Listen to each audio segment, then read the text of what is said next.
Emmanuel T. Kwame is co-founder and director of ABAN, a non-profit organization based in Ghana that is jointly founded by himself and 2 other Americans. ABAN stands for a Ban Against Neglect. It is currently seeking to end the cycle of poverty among young mothers in Ghana and empower them toward the restoration of themselves, their communities, and environment. Kwame will tell us more about this non-profit and some of the other things they've been up to recently. How are you doing today, Kwame? Well, I'm doing very well. Thanks for the opportunity. You're welcome, sir. Now, tell us, what is ABAN and when did it start? Well, like you rightly mentioned in your intro, ABAN is an abbreviation for a Ban Against Neglect, which is a non-profit that started as a class project in the summer of 2008 at the University of Ghana Business School. In this class, I met Kali Brawl and Rebecca Brandt, who are both Americans. And as course requirements, Kali and I created a mock non-profit that turns plastic waste into recycled products.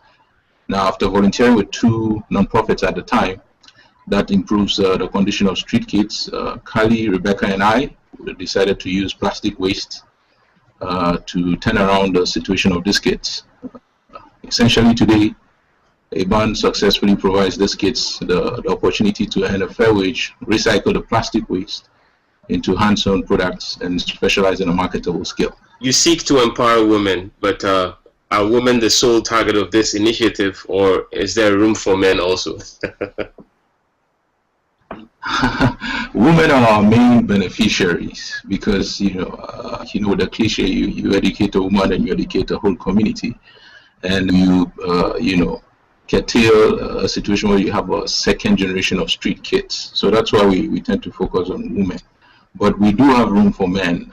Today we have set up a wing of ABAN where we recruit from the community where we operate, which is ABRI in the Eastern region, and we recruit tailors to come and sew our products for us to complement what the girls do.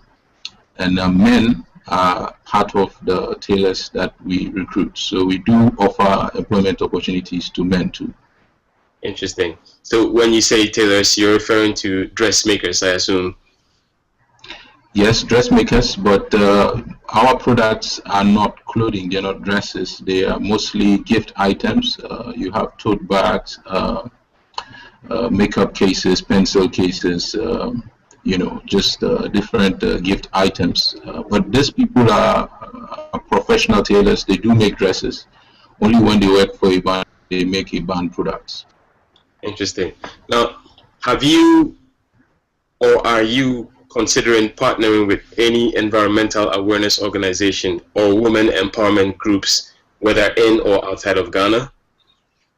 Yes, I did mention that when we started, we volunteered with 2 non-profits, which is the Catholic Action for Street Kids and Street Girls Aid, S8 for short.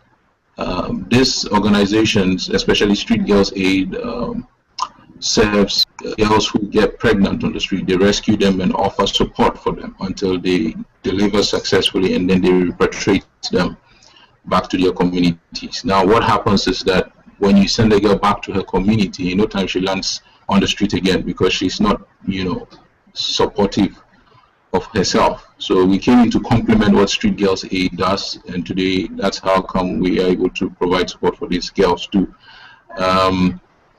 We also have a partnership with United Way, which is a worldwide charity, and we also partner with the Hopeline Institute, which is a microfinance institute. Outside Ghana, we've mostly had support from churches, the Wheatree Church, and private donors as well. But we are open to lucrative partnerships that will help our cause. I heard you making mention in a subtle way of some of your successes, but could you elaborate on some of these success stories and the kind of reception you have received within the community that you started in from Ghana? Well, we are currently located in the small town of ABRI in the Eastern region. Now, until we move to ABRI, our girls you find in Accra or ending up in Accra came from all over Ghana. So, the northern region, Ashanti, Volta, all of these places. And when we moved to Abri, we started a ban community employment, so we recruited folks from the Abri town as well. So we get a lot of patronage from not just folks in Abri. The Vodafone Ghana Foundation actually recognized our work and made a significant donation to help our cause. And the Abri chief is very excited about what we do. He's given us audience a couple times. We've had members of parliament come to visit us just to encourage us and as part of, rendering their support to the program. So we're very excited. What we're doing is reaching out to people, and they're impressed with it. That's very positive. Now, you mentioned earlier on that you have tailors who, literally get together and make these products like tote bags and makeup bags and all that to sell for proceeds. Now, would you tell us, whether there are other things that proceeds from your sales of these products go into supporting besides Ghana? Yes, from supporting the girls and the program, proceeds indirectly help other projects that we are involved with. We've had cleanup campaigns where we painted schools, small schools in our community, and we donate school supplies to deprived public schools in the region. We also have a partnership with another NGO in the Eastern region, which is Children of the Light. And Children of the Light organizes their kids to collect plastic waste that has been discarded on the street. So ABAN recycles them to make products. And as part of a reward system for kids from that non-profit Children of the Light, we donate, some of our products to them. So in essence, when you support ABAN, you're not just supporting the girls that are, training and help to, but you're reaching out to a larger community that we are involved with. No, that's good to hear. So you mentioned, this non-profit was started by yourself and 2 other Americans. Now, correct. Are there any plans present or in the past which have involved some members of ABAN, coming out here to the USA to, in a way, give back to, the community out here for all the support that it's been receiving? Like we're receiving a lot of help from foreigners in Ghana. Yes. What are some of the things that ABAN, as part of Ghana, is doing to also give help to some of these supporters out here in the USA?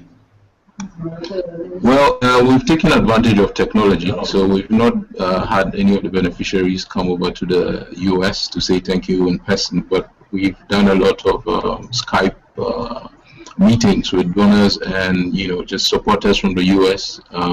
Mostly the supporters travel to Ghana, so during the summer we're very busy as we receive visitors from not only the US but from all over the world. And so we're not just grateful to them, we owe our current model to all of these people who have helped us, and so we can't say thank you enough. And any means that we have to say thank you, like this one, we would use just to show our appreciation. Talk a bit about your long-term objectives as far as ABAN is concerned and how others can help achieve them. Well, we started as a fundraiser for other NGOs. I mentioned Catholic Action for Street Kids and Street Girls Aid.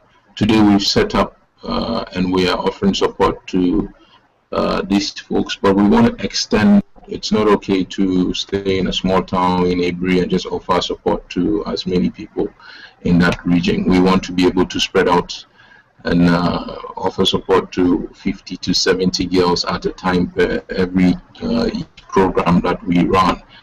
And so we've gone ahead to buy 6 acres of land, about 6 acres of land, that we intend to put up what we call an ABAN village to house these kids.